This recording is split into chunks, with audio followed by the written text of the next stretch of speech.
Love, Hmm? since school break naman, naisip ko na kausapin sina Thea at Edward. Kung babalik sila sa Cebu after this weekend, baka pwedeng maiwan na muna dito si Ashley. Bakit naman? Bakit hindi?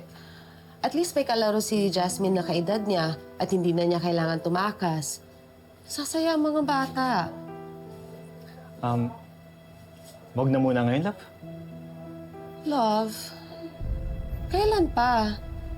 Lagi nating pinaplano yung bakasyon ng mga magpinsan pero hindi natutuloy.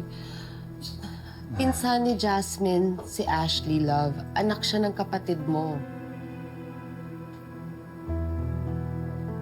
Di naman sa ayaw. Gusto ko lang family time together.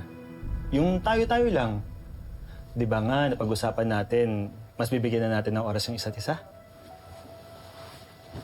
Love, bakit ayaw mong kasama ng anak natin si Ashley?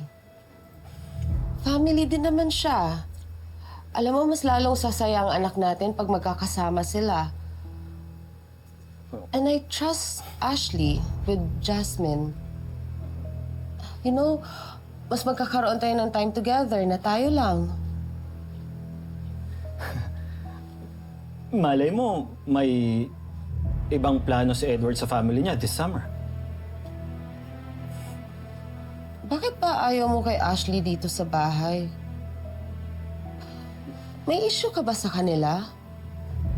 Sa bata? Wala. Ano ba? Siguro tanungin na lang muna natin si Edward kung may plano sila this summer. Ayoko lang din magdesisyon na tayo lang.